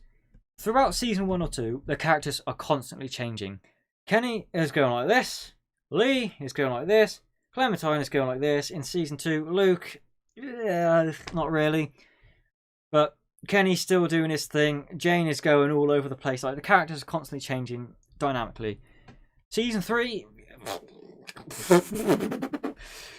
But in terms of season 4, I think Lewis is the only one that achieves this traditional Walking Dead character. So he makes a mistake. So he votes to kick out the group, or kick out Clem and AJ, because he's really hurting over Marlon's death. And understandably so. He is like one of the few generally realistic acting characters left in this game series. People give Lewis crap for kicking you out. Why wouldn't he kick you out? You killed his best friend. He's absolutely right. AJ is dangerous. That's AJ's whole character arc. Watching Lewis go from this guy who takes absolutely no responsibility to taking the time to train his accuracy with a bow and arrow to defend against the raiders and admitting all of his mistakes, I think is a great small arc for him. And I think it really benefits the season as a whole. It just depends on whether you choose to save him or not at the end of the episode. Violet, don't get me wrong, good character, average good character, but she's a lot like Luke. She stays the same the entire season. She's got your back from minute 1, episode 1, episode 2. Like, you cannot have a conflict with Violet even if you side against her. It's like, is this what we're doing again? I think Violet does serve a purpose well of stepping in for the leadership role, even though she's not a natural born leader. Until Clementine could eventually take over. But after that, I don't see what she brings to the table. If we're just talking about stuff for the children, I think Violet's fine. Violet's fine. Doesn't bring much to the table, in my opinion, but she's fine, you know? She's not a bad character by any means. It comes between her and Lewis, the final choice. That's what we're all building up to. The classic Doug versus Carly, blah, blah, blah. Stuff for the children, I think, really benefits from its final choice between these two characters. Because for Violet, you've got this one character who's constantly been on your side. So you don't have a fantastic opinion on her, like an emotionally connected opinion of her. But you know if you save Violet, you've got her support. When it comes to Lewis, on the other hand, his character has gone like that. You maybe love him at the start, then hate him when he kicks him out. But then it's about how he redeems himself for when he tries to take on responsibility and apologise. How do you see him after that? Heavily impacts this choice, and I think that's what makes it really great. Is that enough to put it in good? I don't think so. Because there's one other point about these characters that I think does let the episode down a little bit. And that is the romance options. I'm not saying they're bad. I'm saying they're rushed. A little bit rushed. A bit quick for my liking. But that's why it's a choice. If you don't want that type of thing for Clementine, just choose the friendship options. And that's great. They work just as well. So I suppose it does get some credit for that as well. So it gets credit where it also brings it down. And where does that bring us? Average. And I don't think there's much more to say about Stuff for the Children, except for that it introduces the worst character in the series, potentially. James? Ever heard of James? James. We hate James. What does James bring to a table about finding a home and keeping it that way? Absolutely nothing. I don't know what James brings to the table. And worst of all, this isn't the episode that suffers for it. We don't actually know enough about him by the second episode to get a great judgment on him. That's reserved for episode 3. But unfortunately, this is the episode that introduced him. And you can already see the sparks of his diabolical way of thinking about halfway through this episode when you get kicked out of the school.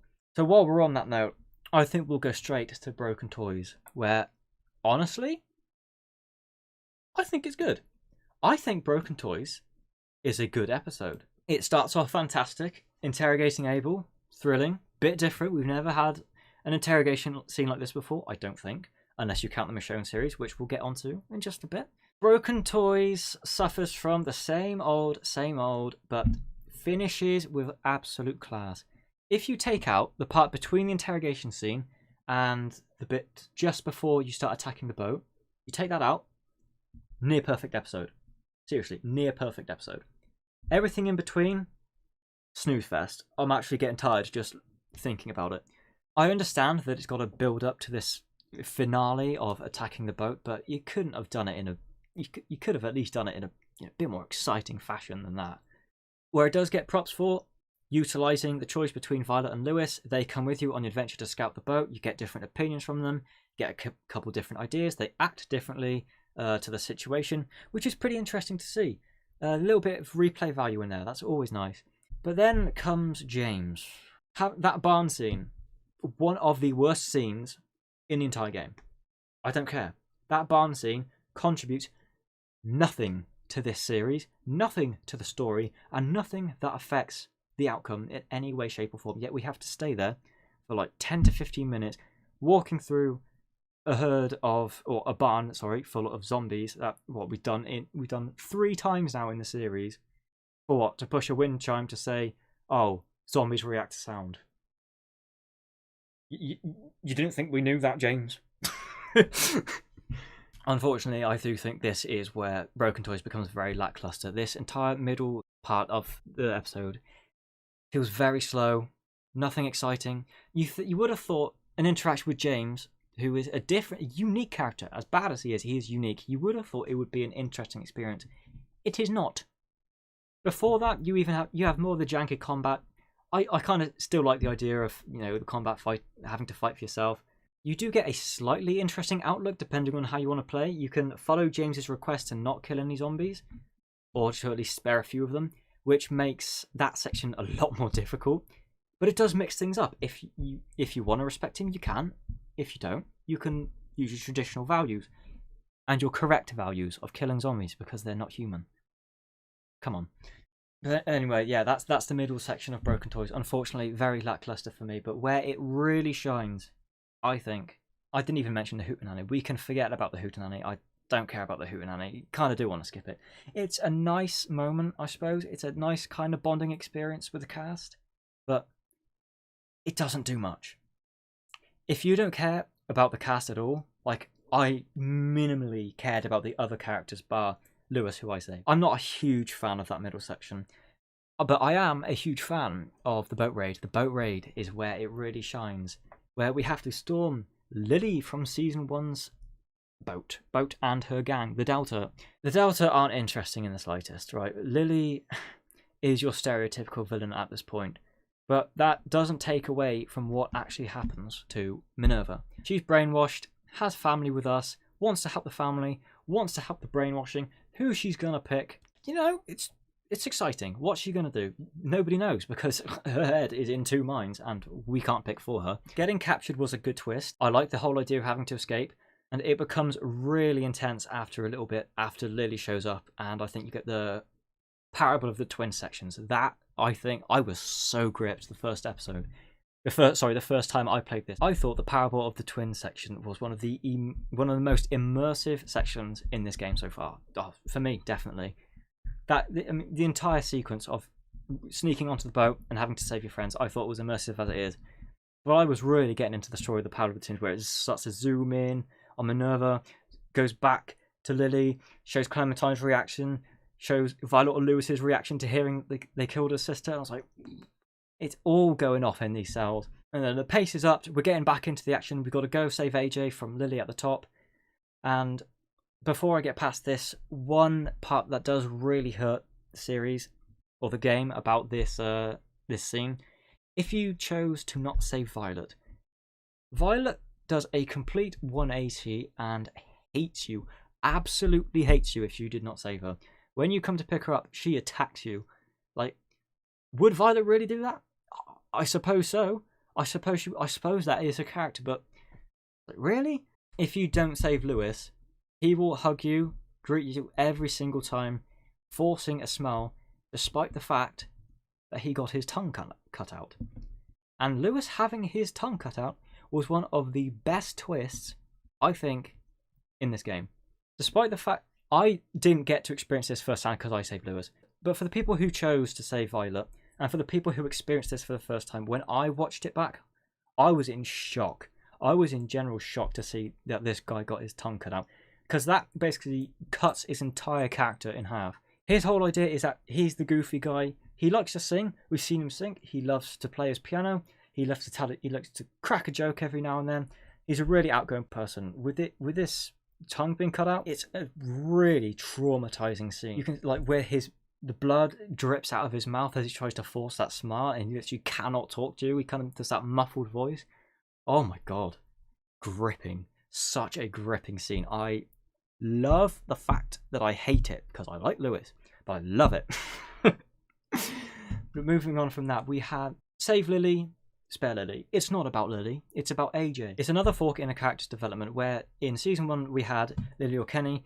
In season 4 we have, does AJ become a killer who likes it, or a reluctant killer, if you know what I mean, which will be explained in Take Us Back. I thought that final choice was executed really well. And overall, this episode ends on a great high. It had a slow start, but it finishes on a really good high. And for that, I do think overall it is a good episode. Although I don't actually know now if it's better than All That Remains. I could definitely see people putting in an average. So, and there's a lot of people who love season 4, like absolutely love it. But like I said, the more I play it, the less it gets a bit worse for me every time. If I was going off a first playthrough, right there, honestly, I loved this episode first time. When you look back at all of its criticisms, I think it's good. I still think it's good. The hype behind this episode was incredible, with Skybound just taking over to finish it off. But it wasn't nearly as high as the hype for Take Us Back. The hype for Take Us Back could not be topped. And people, it's like Marmite, you either love it or you hate it. I'm one of those people who loves it. I've seen all the criticism. I've seen all of the defying the Walking Dead laws. You know what? I don't care. I love this episode, but I wouldn't put it any higher than good. For those criticisms, it's like no going back for me, where even though it doesn't make much sense all the time, I love it.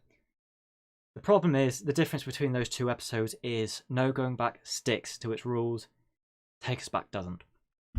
It starts off very dramatic, and I don't think it ever becomes undramatic at all until after the Macaro rank scene, which is pretty fantastic for a finale. The way they disregard Lily from the story, I'm not a big fan of. I suppose they kind of had to, because there's not much more Lily can do at this point. But I wouldn't say she got a satisfying ending, but it wasn't a bad ending for Lily. I wouldn't say it's bad. It's just very average, kind of a lackluster finish for Lily. But Lily is obviously not the main focus of this episode. What you're really getting into is Clementine and AJ and who's with you. Ten and Lewis / Violet getting back to the school because they couldn't make it on the card. The story behind this season so far has been getting a home. Getting a home and defending it. It's not an interesting story. I'm sorry, it's not.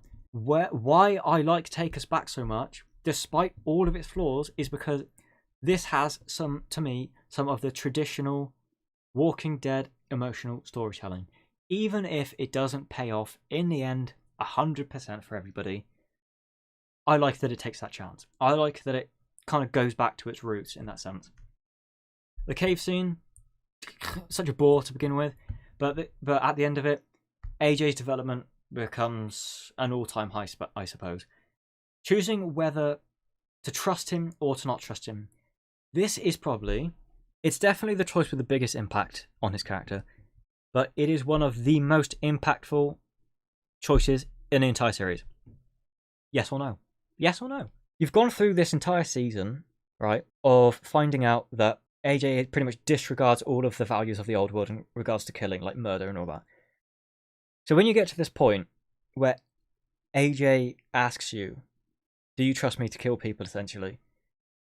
I took probably a good 5 minutes to think about this. I was just staring at my screen going, oh, good God, what am I doing? What am I about to do? Because that's what it's supposed to do. And it's great at doing that. Every playthrough I've seen, people have had to take some time to think about this. And that is what choices are all about. That is a fantastic choice. And does it change anything? Yes. Props for that as well. It does change things. The next part is where possibly the biggest criticism comes in. The bridge fight. The bridge fight is with Minerva, possibly the most anime moments in the whole series. It is anime. It is very anime, and it defies the laws of The Walking Dead to make it possible. Minnie should have died the second she shot that gun. She should have died. She should. It doesn't matter that she's got blood all over her. The sound attracts them. We saw that in Harm's Way. I think it's still pretty cool. I still think it's pretty cool. I don't know why. Like, all of those zombies coming at you, and you've just got this tiny little bow while Lewis or Violet's trying to throw Ten across the bridge. It gets the blood pumping. Kind of suspense of disbelief a little bit, yeah. But it's epic. It is epic. Doesn't make any sense, but it's. I think it's awesome. I should say any more because people probably eat me up for this. So I like the bridge scene despite it being terrible at the same time. If people... it's a bridge scene. It seems like the bridge scene, which made me understand why people would put it in lackluster. Maybe even bad. But I don't think so. I have my opinion, and I'm going to roll with it. I'm going to ride it out. The impact of choices. The impact of choices in this episode, admittedly, because it's the final episode, it's the easiest for them to pull off. Naturally, it is. But I still think there's satisfying different paths. It is still a linear story, but it's like season 1 where certain characters can be there, some characters cannot be there. Different relationships. I had to go back to this episode to get the achievements. I went through this entire season on Steam recently to get all the achievements for it. I really like this episode in the sense that even though this isn't my canon playthrough, so to speak, it made me feel like shit for picking the other choices. And that is great storytelling in my opinion. So to get one of the achievements, you have to pick both of the options for trusting AJ. And that will result in Violet or Lewis dying or surviving. The time when I had to watch Lewis die I was in dismay. Even though I knew I was about to quit like 5 minutes later, I was watching that just grimacing the whole time. I was like, wow, that sucks. Despite its flaws up until this point, I think it's still carrying a certain bit about it that is respectable, I think. But the real highlight of Take Us Back, we all know, it's the barn scene. And where people really love how emotionally gripping it is for Clementine's fake death scene and all that, I really like it for the action behind it. The action behind it leading up to the barn scene, I think, is possibly the best action scene in the series. Not the series, maybe. That's a stretch. Actually, I'll say one of the top action scenes of the series. Getting into that barn, having to outpace the zombies when you've got a broken leg and it's just you and AJ versus that entire horde and they're all rushing to the barn after you. And you've got to like hold the door, you've got to shut all the pens, and this opera is just blasting behind you, and you've got Clementine shooting all of them, and you've got to switch between AJ and Clem, and you've got to run up and use AJ for the first time and kill all the zombies. It's like, this is really intense. This is a good intense as well. This isn't like a season 3 intense where you've got some stupid situation happening and you just want to get through it. When I was in that barn scene, just getting that, my eyes, I don't think I blinked. Did any of you blink? It was that good. Action-wise, absolutely fantastic part of the game. And then it goes straight from the high of the drama to the low of Clementine's death scene. This is where people are going to cry again. And if that's going to happen, how can you not give it points? How can you not give it points if this is where people cried? So many people did. It didn't hit me nearly as hard as the Wellington endings and season 1 did, but it still hit me in that same overall category. It's our favourite characters that we all know and love succumbing to the bare bones rule of the series, the zombie bite. It's at the end of the day, it's replicating the season 1 ending, isn't it? With the family member next to you, not the traditional blood family member, but the prodigy family member. This scene, I have a few issues. The issue is the build-up. I've just mentioned that the action scene behind it was great. The only problem is it goes from the bridge straight to that action scene. That action scene is about 5-10 minutes long. The build-up to Clementine having this bite only takes about half an hour at most, and that is its biggest flaw. If it took longer, like we did with Lee in No Time Left, it would have scored so much better. But it hits you thick and fast. If it affects you a lot, then you don't need to worry about it. You don't need to worry about how long it took to get here. But some people are not able to just believe that this is happening immediately. Do you know what I mean?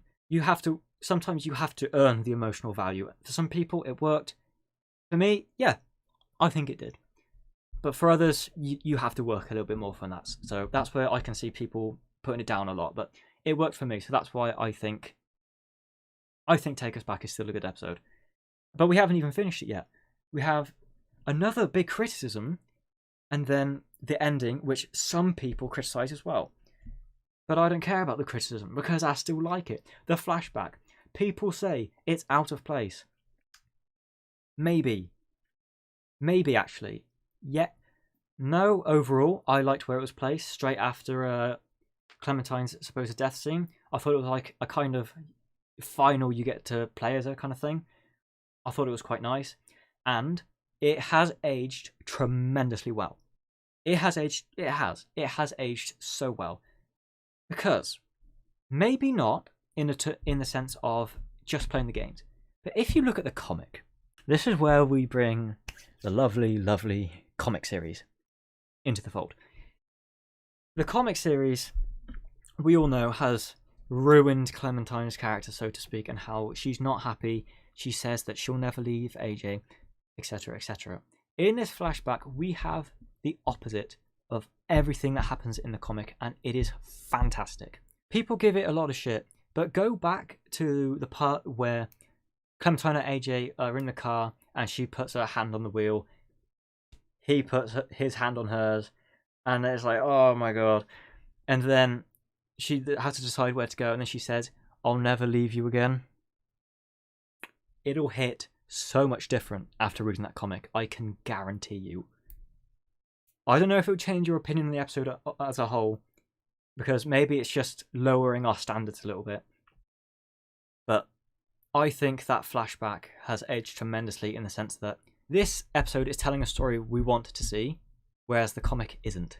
So you might not have realised it at the time, but I do think Take Us Back is finishing off, albeit, I'll admit, a boring story, possibly, but emotional side of it that we're all in for in terms of The Walking Dead, the development between Clementine and AJ, I think it does a good job. But that's just me. So then we get on to the ending, and I loved it. I love the ending. Bringing Clementine back, oh, Telltale, of course you did. How could you not, really? It would have been really cool if the final choice in the barn, or maybe like your choices throughout the season impacted what AJ would have chosen to do. Like whether he would have decided to follow through with your orders or not, regardless. I think that would have put Take Us Back with a couple. I think it would have pushed up to a great. But just having a linear ending, a single path, I don't think it hurts the episode, but it doesn't do anything for it. It's happy. We're all happy at the end of the day, and I suppose that's a good thing. But we didn't leave season 1 happy. Nobody left season 1 happy, and that's what made it so good. The only difference here is that we're finishing Clementine's story, so the emotional bias is probably too strong at this point for us to think, if she's dead, I fucking hate this game. The ending is good. I've got nothing to say about the ending other than I liked it. I think it has aged well after the comic. I think this ending has aged well after the comic. Not just a flashback, but the ending as a whole. I like Take Us Back. Ironically, whereas the other episodes have gotten worse for me over the course of replaying, Take Us Back is the one that has actually gone up. Take Us Back, through every time I've played through it, has always gripped me, despite the silly things that can happen in this episode. 404 finishes the job, and I think, for what we had to work with, finishes the job well. And that is my opinion on Season 4 as a whole. I still, to this day, find it difficult to rank it above or below Season 2. I never know. Season 1, at the top, easy. I mean, you can see that without a doubt. But Season 2 and 4, they're intertwined with how good they are, at least for me. I think Season 2 has the better story overall, easily. But on the other hand, Season 4 has maybe a better connection to other characters. So with Season 2, you're getting your connection with Kenny, essentially, and probably AJ. In Season 4, you've not just got AJ, you've got Lewis and Violet as well, I think. More characters the merrier in terms of who you can choose to have a deeper emotional connection with. I'm not going to say which one I prefer.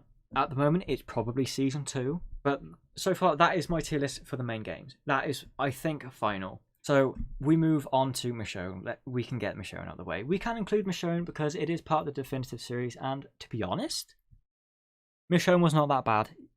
Do you agree? I thought... I don't know if Michonne is better storytelling-wise than Season 3. But I enjoyed Michonne more than Season 3. I can say that for a fact. Michonne, I know Michonne has this massive stigma that it's terrible, it's just some side game mode, it's like so on and so forth. I think it's because of that stigma that I was surprised to say that I quite liked playing through the Michonne miniseries. And I think a large proportion of the people that don't like it complain that it doesn't have Clementine in it. It's like, are you mad? I'm sorry. It's not about Clementine. It's not supposed to be about Clementine. It's about Michonne. It's in the title. It's because I know it's because it's a Telltale game, and anything produced by Telltale Walking Dead, you want to see Clementine and the gang in there, but that's not what it set out to be, and it's not what it's trying to be. And I respect Michonne series for that. But in terms of the episodes themselves, I think In Too Deep, the start, was an average start. I think it was a decent start. It doesn't reach any sort of highs, but I couldn't tell you a low about it. I couldn't tell you a serious low about it anyway. That's the whole thing that people don't like about Michonne as a whole. It could be averagely good, but it can never be great. And if something doesn't even have a moment of greatness to it, that puts people off entirely. For me, I was really invested in the setup. I was really invested in the community around Monroe and the villains, Norma and Randall. Those kept me to the game. If it wasn't for them, it would have been a completely different story here. I'm going to rank the Michonne episodes quite quickly just now. In Too Deep, I thought was great. Not a good introduction to our characters, to be honest. I really couldn't care less for the boat crew. That is why I think it is in average. Because after that, I think it does everything well. The choice between investigating the ferry through the ladder or the window can actually change one or two things down the line, which is actually really sick. And the OST, if you go through the window, is terrifying, right? What's it called? Lower Decks, I think it's called. Give it a listen if you haven't. Terrifying. Introduces us to our characters. Randall and Norma are great villains. They really are. Great villains stuck in a tragic game. Maybe not tragic, but, not as good as the main series. If Randall and Norma, hear me out, were in Season 3, Season 3 could have been great. Genuinely. For Joan, to replace Randall and Norma for Joan would have been so much better, and I don't know why they couldn't have just kept these characters. Randall is that funny sociopath with charm about him. Charm that is comedic enough that you love to hate him. And Norma is the one who, is the rational one who tries to keep this sociopath under control and tries to build a stable community out of it. And the dynamic between the brother and sister, Norma and Randall, works as a perfect villain setup. I put villain in quotes because are they the villains of the series? That's the question Michonne tries to ask. It actually tries to ask a question about its characters, unlike Season 3. And this is why Michonne I enjoyed more. It actually gets you thinking.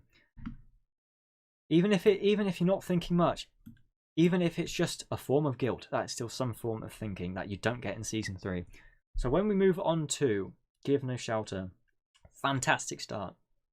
Escaping the boat town Monroe, great action scenes. That is one thing Michonne really excels at, is the action scenes are phenomenal.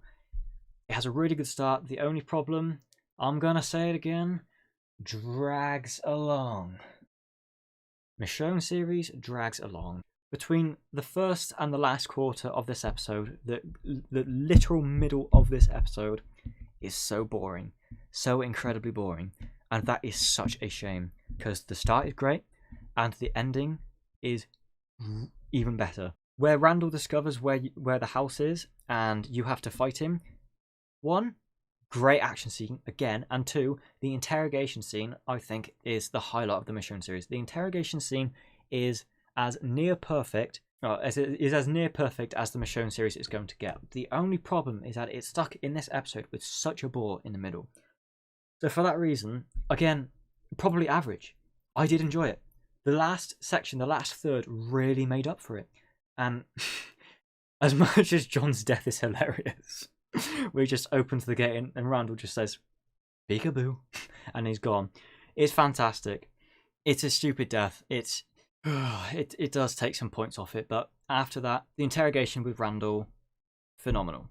I love it. And that's where the final choice comes to play, and actually as well, the final choice, probably the only choice with any impact in this entire miniseries, to kill or to spare Randall. This isn't just a choice based off if you like or dislike a character. This is a choice based on advantages or disadvantages of your own character. How is keeping this guy alive going to benefit you or not benefit you? Because he sums it up perfectly just before you make the hit. If you keep him alive, you have something to bargain with Norma, but there's a possibility he could do a lot worse later. Or you kill him now, you get rid of the problem, and you're going to have to bluff the entire negotiation scene in the next episode. So I think Give No Shelter ends so strong. Great ending. But this is where it falls a bit flat. What we deserve: a slow start, a slow middle, if there even is a middle, and a poor ending. The middle, the highlight of this episode has got to be the interrogation scene at the gate. I really like the interrogation scene at the gate. If you didn't know, this can go a couple different ways depending on the path you choose and if Randall's alive or not. You can either have Norma being generous with what she offers or not generous. I think you can actually end the scene an option or two earlier, depending on if you just go completely gung-ho and just decide, stuff this negotiation, I'm just killing people. Or you can try to hold out the more diplomatic option as long as you can, and whether that works or not, I think is a real disappointment. The way I played it, I kept Randall alive, and I tried to do the trade. I did the trade. I didn't have Paige shoot Norma or anything. I did it. And Norma was completely right. She kept her word, and she's honestly a great character for that. But then they write Randall off so quickly out of the blue. It is appalling. His other deaths in the scene are completely understandable. He gets caught in the chaos of the gunfight that has literally just broke out. It makes sense. But what happens if you keep him alive? Even if you side with him the entire game, which you can't actually do, you can't actually side with the villains, and that is fucking fantastic. But I digress. The way Randall dies in this scene is appalling. He just attacks you, with no guns, with broken hands. He attacks you, tries to strangle you, and it's either up to you or Sam to kill him. And that's a real shame. That is a real shame. I wanted him to do a little bit more. Is that bad for me to say? Yes. Does it benefit the story though? Yes. Or would it have benefited the story? I think it would have. So in that sense, it's already looking like a lackluster episode. And the ending doesn't help. While escaping through a burning building is really cool. It's really cool, right? Escaping through the burning building is a cool scene. We have the culmination of the season's problem. The hallucinations. The hallucinations are appalling. The hallucinations take away from the scene, take away from the immersion every single time they appear. Not so much in the first episode, maybe not so much in the second episode because they're not so prevalent, but the third episode, in the finale, where it's all supposed to be kicking off and you're supposed to be really immersed in this house breaking down and escaping, I think it really ruins the pace. But the hallucinations build up the biggest choice in the game, so to speak, which is to stay with your children or to leave them. I think this is the one choice outside of season 3 that over 90% of people picked, and it's to leave them. Why would you ever stay in a burning house with ghosts? We know they're ghosts. This doesn't hold any emotional weight because we are not Michonne. As a player, we understand that they're just hallucinations. Obviously, she doesn't, but we do. And for as short as the episode is, and for the whole idea that this is what it was building up to, I think what we deserve is lackluster. And it's a shame, because even though it could have been just an average season, I mean, I got it for about 60p, bear in mind. I think it's well worth the money for 60p. The first time I played outside the definitive series, but a lot of people think that this is the best one. I think it's the worst. I think this is the worst episode in the Michonne series. Norma dies. Randall dies. Who else dies? Do any of the kids die? No. Does Zachary dies? Zachary is a guy in this game. He dies for absolutely no reason. He could have been the first determinant character before Conrad to actually survive. But he doesn't, because Norma just randomly shoots him in the final fight for no fucking reason. So I think, again, that brings it down. And I wish I could rate Michonne higher, because I honestly did enjoy a playthrough of it, but I didn't enjoy it to any extent that season 1 or 2 did. It didn't grip me anywhere near that much. And I suppose it is not supposed to, and it's probably for the comic readers. I didn't read the comic, and if that's surprising to hear that I liked it and didn't read the comic, cool, because I do think that this is designed for comic readers. So for it to actually entice me, despite not having any of the backstory for Michonne, I think it did an okay job, you know? So we're going to put it above season 3. I honestly think season 3 is worse than Michonne, looking at this list. I didn't really think of that before making this list, but if we put the data together, if we look at the statistics, it is clear to see that Michonne is clearly better than the season 3. At least in terms of what you're getting for your money. I got Michonne for 60p. I got season 3 for like 20 quid. And I think that's all I need to say about that. But in terms of the definitive series, it all costs the same because it's in the same package. But if I was to choose to replay the Michonne series or season 3, I would say the Michonne series. In fact, I would play in a whole playthrough the series. I would play season 1, season 2, skip season 3. I would substitute it in for no reason other than to just substitute it, and then play season 4. I really don't think season 3 has anything going for it. And that is where we are going to leave our tier list. Did you love it? Did you hate it? Did you agree? Did you disagree? Probably a lot of disagreements. But for now, as of August 2021, this is what I think. This is what I think of the games. That might change in the future. Maybe after the dust of this comic has settled. Maybe after the novels come out. Or maybe after I do another playthrough. I haven't done a playthrough in a while. We'll go back to it. We'll see if things change. In the end, that's the tier list. Season 1 is the best. Season 2 and 4 on par, edging slightly more towards Season 2. Michonne, Season 3.